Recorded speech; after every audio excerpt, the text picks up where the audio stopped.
ایک دوسرا عریضہ آپ نے حضرت ابو بکر صدیق رضی اللہ تعالیٰ عنہ کی خدمت اقدس میں لکھا، جس میں آپ نے قادسیہ کے عین فتح کے وقت عراق سے شام کی طرف اپنے کوچ کا حال لکھنے کے بعد تحریر کیا: جناب کے حکم کے مطابق میں شام کی طرف چلا۔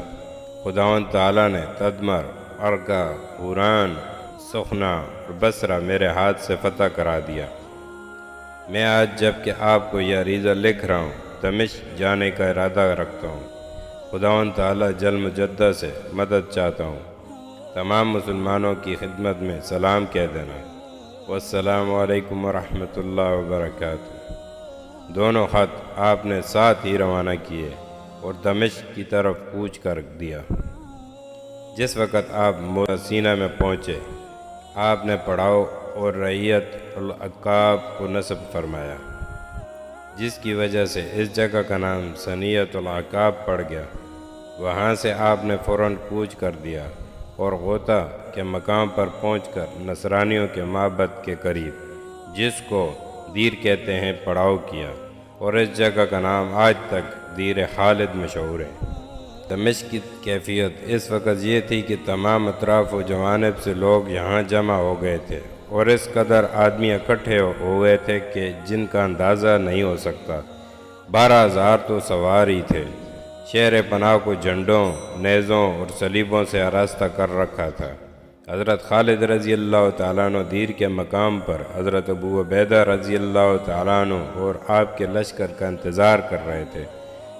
جس وقت ہرکل کو یہ خبر پہنچی کہ حضرت خالد ارکا، تدمر، حوران، سخنا، بصرہ کو فتح کر کے دمشق کی طرف بڑھ رہے ہیں، تو اپنے تمام سرداروں کو جمع کر کے کہنے لگا: اہل بنی اصفر، میں نے تم سے پہلے ہی کہا تھا اور اول ہی اس اندیشے کو ظاہر کیا تھا، مگر تم نے ایک نہ سنی اور انکار کرتے رہے۔ اب اہل عرب حوران، تدمر، ارکا، سخنا اور بصرہ کو فتح کر کے ربوہ یعنی دمشق کی طرف متوجہ ہوئے ہیں۔ اگر اس کو فتح کر لیا تو نہایت رنج و افسوس کا مقام ہے، کیونکہ شام میں وہی ایک جگہ ہے جو جنت شام کہلانے کے مستحق ہے۔ دمشق کی طرف فوج روانہ ہو چکی ہے، جو مسلمانوں کے لشکر سے دو چند ہے، مگر میں پوچھنا چاہتا ہوں کہ تم میں وہ کون شخص ہیں جو مقابلے کے لیے نکلے اور مرد میدان بن کر ان کو عزیمت دے دے؟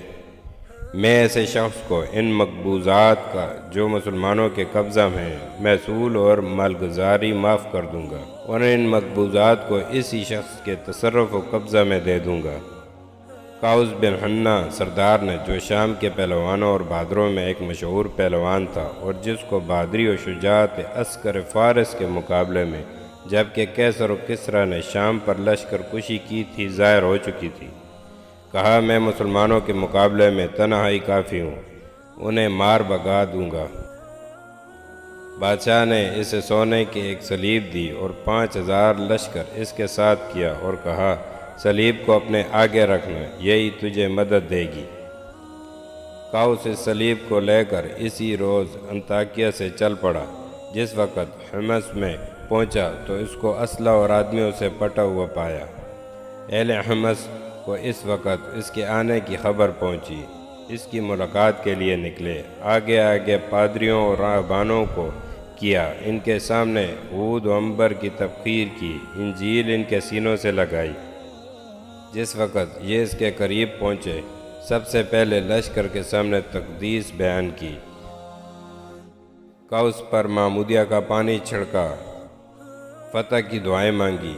قوس ایک رات دن یہاں قیام کر کے شہر جوسیہ کی طرف روانہ ہوا۔ اہل جوسیہ نے بھی باشندگان حمص کی طرح اس کا استقبال کیا۔ اس کے بعد بعلبک پہنچا۔ یہاں کے مرد و زن جن کا چہرہ غبار آلود اور بال پریشان تھے آئے۔ قوس نے ان کی یہ حالت دیکھ کر سبب پوچھا۔ انہوں نے جواب دیا کہ عربوں نے ارکا، تدمر، حوران، بصرہ فتح کر لیا ہے اور سنتے ہیں کہ دمشق لینے کا ارادہ رکھتے ہیں۔ قوس نے کہا کہ مجھے خبر ملی ہے کہ عرب اس وقت جابیہ کے مقام پر ہیں۔ مجھے تعجب ہے کہ انہوں نے شہر اور قلعوں کو کس طرح فتح کر لیا۔ انہوں نے کہا کہ سردار، یہ صحیح ہے کہ اہل عرب جابیہ میں ہیں اور اپنی جگہ سے حرکت نہیں کی، مگر ایک شخص جس کا نام خالد بن ولید ہے اور جس نے یہ مقامات فتح کیے وہ عراق سے آیا ہے۔ اس نے کہا کہ اس کے ساتھ کتنا لشکر ہوگا؟ انہوں نے کہا کہ 1500۔ اس نے کہا کہ مجھے اپنے دین کی قسم، میں اس کا سر کاٹ کے اپنے نیزے پر لٹکاؤں گا۔ اس کے بعد یہاں سے رخصت ہو کر دمشق کی طرف چلا، جو صوبیدار یا گورنر ہرقل کی طرف سے دمشق پر متعین تھا۔ اس کا نام عزرائیل تھا۔ رومیوں کے نزدیک اس کی قدر و منزلت بہت زیادہ تھی۔ اس کے ماتحت 3000 سوار اور پیادے رہا کرتے تھے۔ جس وقت قوس دمشق میں پہنچا تو حکام اور رؤسائے دمشق نے اس کا استقبال کیا اور بادشاہ کا وہ فرمان جس میں اسے مسلمانوں کے مقابلے کے واسطے مقرر کیا گیا تھا اس کے سامنے پڑھا۔ قوس نے اس کا جواب دیتے ہوئے کہا، میں تمہاری طرف سے ان کے ساتھ لڑوں گا، تمہارے شہر سے دشمنوں کو بھگا دوں گا، مگر اس میں یہ ایک شرط ضروری ہے کہ تم عزرائیل کو اپنے شہر سے نکال دو تاکہ میں تنہا اس کام کے لیے رہ جاؤں اور اکیلا دشمنوں کو بھگا دوں۔ انہوں نے کہا کہ جناب، ایسے وقت میں جب کہ دشمن سر پر پڑا ہو، اس وقت ہم اس کام کو کس طرح کر سکتے ہیں کہ ایک سردار کو نکال دیں؟ بلکہ ایسے وقت میں اگر 10 سردار بھی میسر آ جائیں تو ہم ان کو بطیب خاطر منظور کر سکتے ہیں تاکہ عربوں کے ساتھ ان کی مدد سے مقابلہ کر سکیں۔ عزرائیل نے یہ کیفیت سن کر کہا، جس وقت اہل عرب یہاں آ جائیں اور ان سے مقابلہ ہو تو بہتر یہ ہے کہ ہم میں سے ہر ایک علیحدہ ایک روز ان کے مقابلے کے لیے نکلے۔ جو شخص ان کو عزیمت دے دے، شہر اسی کے قبضے میں اور تصرف میں رہے۔ جہاں دیدہ اور تجربہ کار لوگوں نے اس رائے کو پسند کیا اور اسی بات پر فیصلہ ہو گیا۔ عزرائیل قوس کی طرف سے اور قوس عزرائیل کی جانب سے بغض و عداوت لے کر اپنے فردگاہ کی طرف واپس چلے گئے۔ باقی کہتے ہیں کہ رومی روزانہ باب جابیہ کی طرف نکل کر حضرت ابو عبیدہ رضی اللہ تعالیٰ عنہ کے آنے کی اطلاع لینے کے لیے 3 میل تک جایا کرتے تھے، حتیٰ کہ حضرت خالد بن ولید رضی اللہ تعالیٰ عنہ باب ثنیہ کی جانب سے، جیسا کہ ہم نے اوپر ذکر کیا ہے، تشریف لے آئے۔ رفع بن مسلم اپنے دادا سے روایت کرتے ہیں کہ میں حضرت خالد بن ولید رضی اللہ تعالیٰ عنہ کے لشکر میں موجود تھا۔ جس وقت حضرت خالد بن ولید رضی اللہ تعالیٰ عنہ نے غوطہ کے مقام میں دیر کے قریب پڑاؤ کیا تو دفعتاً رومیوں کی فوج جو ٹڈیوں کی طرح منتشر تھی آئی ہوئی دکھلائی دی۔ جس وقت حضرت خالد رضی اللہ تعالیٰ عنہ نے دیکھا تو مسلمہ کذاب والی زرہ پہنی، اپنے امامہ سے کمر کو باندھا اور اس کے پلو کو لٹکایا، مسلمانوں کو آواز دی اور فرمایا، لوگو، خداوند تعالیٰ تم پر رحم فرماوے۔ یہ دن ایک ایسا دن ہے جو آج کے بعد کبھی بھی نہیں آنے کا۔ یہ دشمنوں کا لشکر جو سواروں اور بہادروں پر مشتمل ہے تمہارے پاس آ پہنچا ہے، ان میں سے کوئی زندہ نہ جانے پائے۔ اللہ تبارک و تعالیٰ کے کام آؤ، وہ تمہاری مدد فرمائیں گے۔ مدد و نصرت صبر کے ساتھ ہیں۔ جن لوگوں کی جانیں باری تعالیٰ نے خرید لی ہیں تم بھی انہی لوگوں میں سے ہو جاؤ۔ اللہ تبارک و تعالیٰ فرماتے ہیں،